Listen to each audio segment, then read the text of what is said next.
อารมณ์บดีเด้อพี่น้องมื้อนี้สบายดีมาได้กินกินมีมาม่ากับในบักทั่ว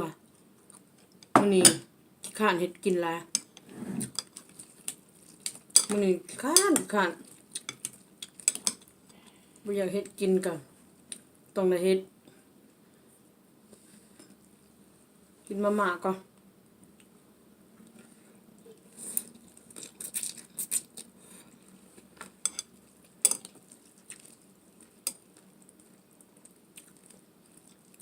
ตัวเองกินอิ่มก่อนยังเฮ็ดให้ลูกให้ผัวได้กินผัวเมื่อยแห้งหลายเด้เมื่อยแห้งหลายต้องให้ฟีดตัวเองก่อนให้มันมีแห้งขึ้นจึงสิไปเฮ็ดปิ้งปลาให้คนกิน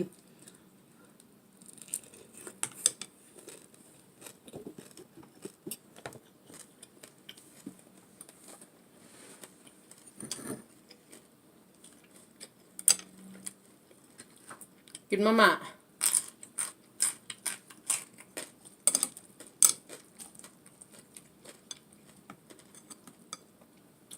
แซ่บเด้อมาม่าใส่นางหมู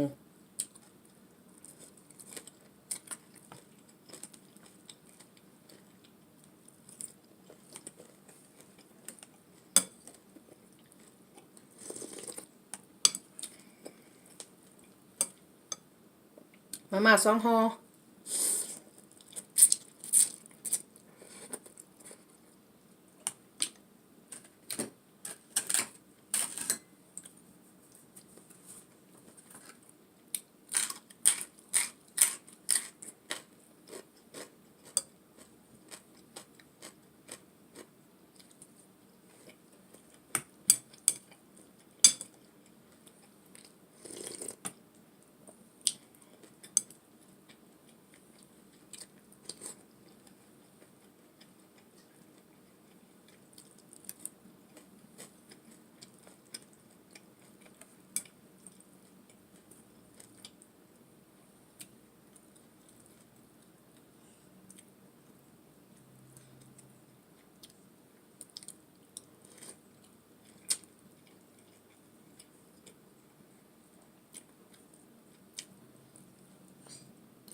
ตัวสดมันแซ่บๆในนี่ข้าวน้ำแข็งน่ะบ่แซ่บปานใด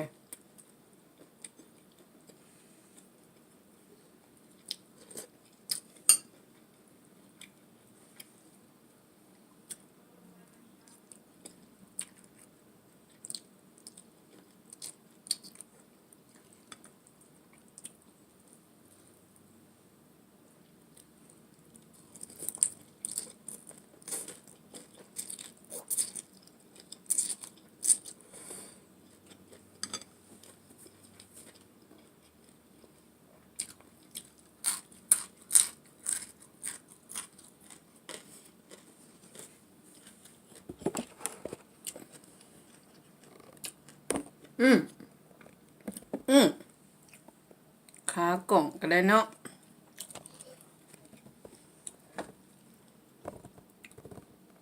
โอเคบ่คืออยากกินลูกชิ้น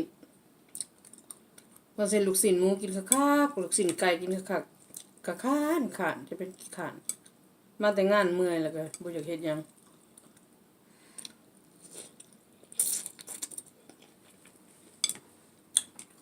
มื้อหน้าเฮ็ดลูกชิ้นไก่กินก่อนบ่อยากซื้อเขาจะกินนะซื้อเขากินบ่ฮู้ว่าเขาเอาหยังใส่นะหั่นน่ะ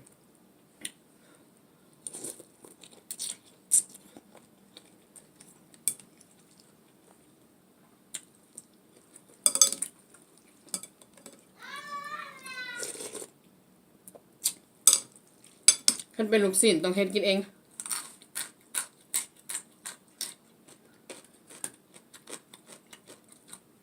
เฮาบ่ฮู้ว่าเขาปั่นอิหยังใส่เนาะ จะกระปั่นยังใส่บุหุออกมาเป็นลูกศิษย์จริงเฮ็ดกินเองดีกว่า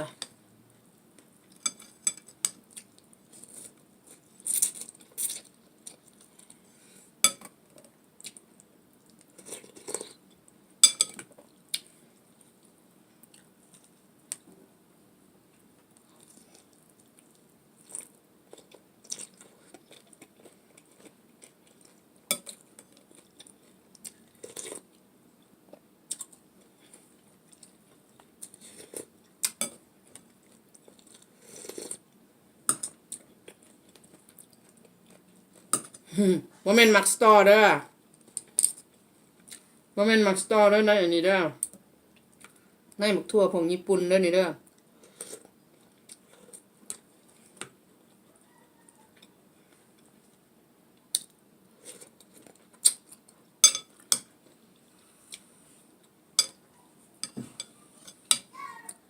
มาม่า2 ห่อ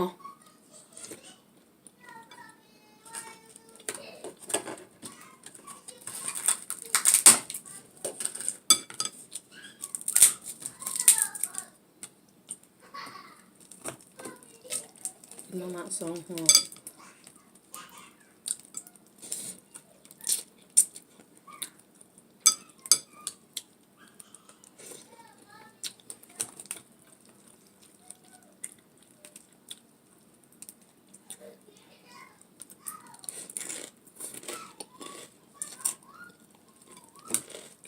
มันบอกกับไปว่าจะหน่อย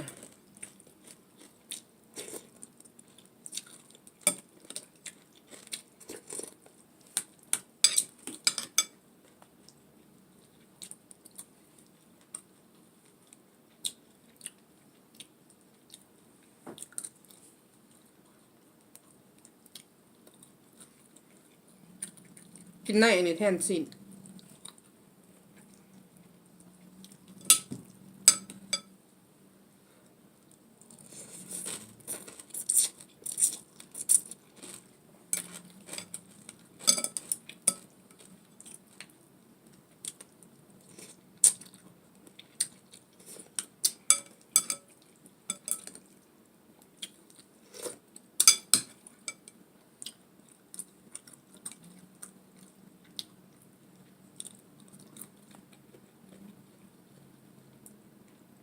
ไปหานเวียดมื้อนี่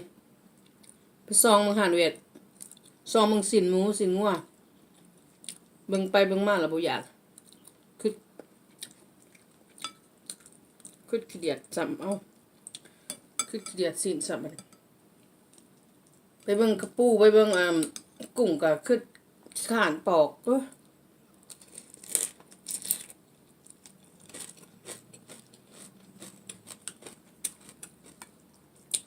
ยได้ปลามา4 โตว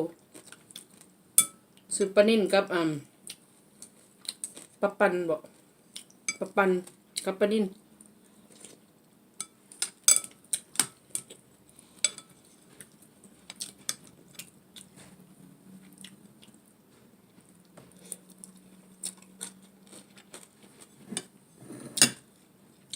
ปลาก็บ่ได้ถึกเด้อปลาก็ได้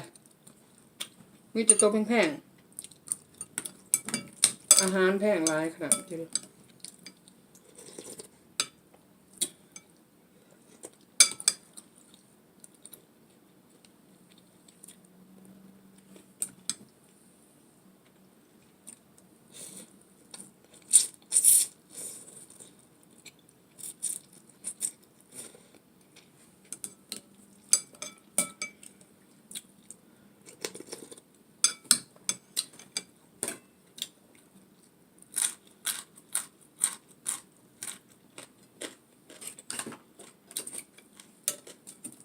มาม่าหมูสับ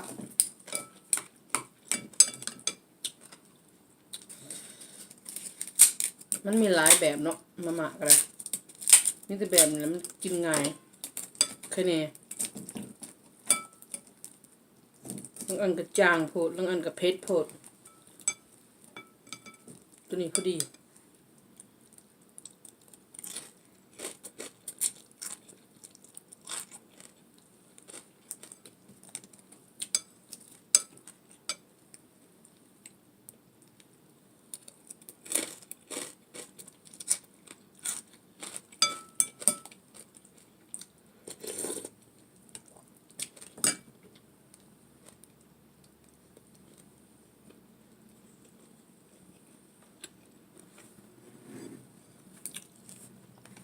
พี่น้องได้ยังกินมาม่าบ่กินข้าวเปียกบ่ข้าวเปียกค่ะข้าวเปียกกับขี้ขันมาแต่งานเมื่อยเราอยากกินข้าวแล้วแหละ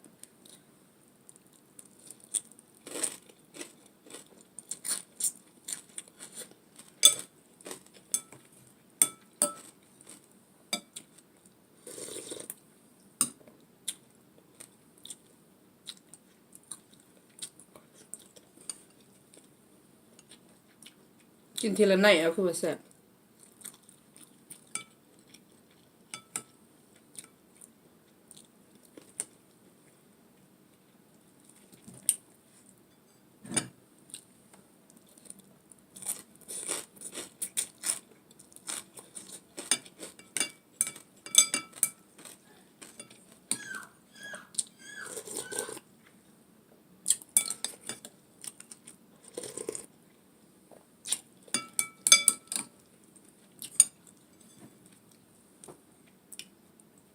คันมันไข่นี่คันมันยืงนี่บ่แซ่บเลยเนี่ยพอดีกรอบๆ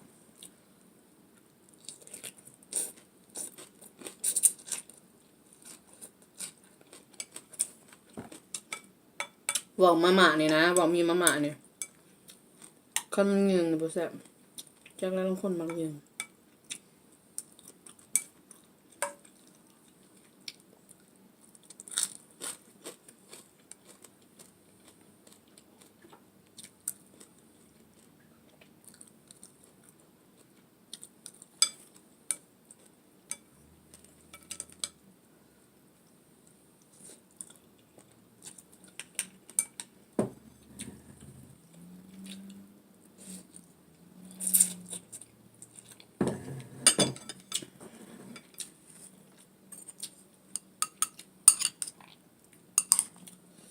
เอาไว้ใส่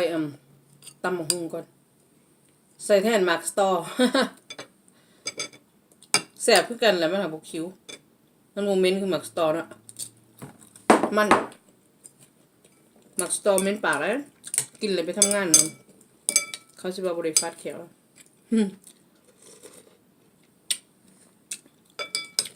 คันบ่ไปใส่กินโอเคอยู่คันบ่ไปใส่หมักกันทิ้นเนี่ยนะหมักสตอนะหมักสตอเม็ดใหญ่นะแซ่บอยู่นะกินแล้วตรงนั้นไปทำงานดิไปบอกหมูเขาจะปากมันคนในเฮือนนี่บ่มักได้กินเวลากินหมักสตอก็ได้เขาจะเหม็นมันบ่เคย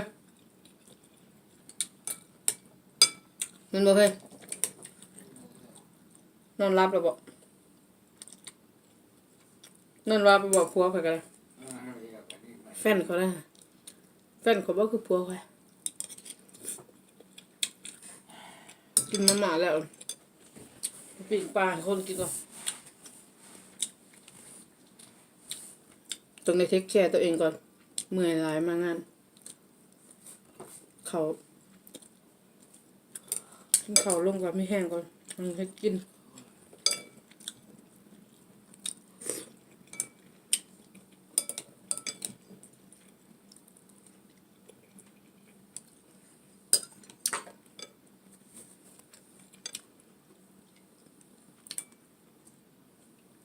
พบกันคลิปหน้าพี่น้องไปซื้อมะม่วงหน่อยมา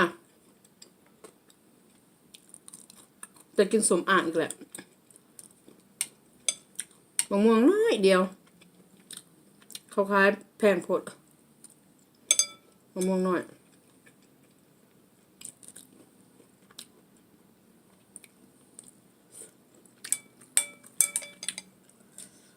บ่เบิดซ้ำ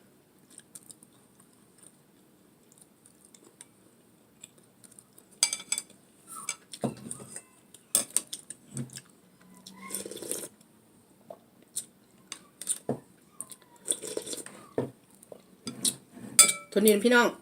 พบกันคลิปหน้าเด้อพี่น้องเด้อพระเจ้าอวยพรเด้อพระเยซูอวยพรพี่น้องบ๊ายบายพบกันคลิปหน้าบ๊ายบาย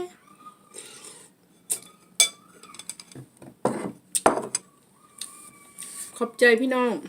บ๊ายบาย see you next clip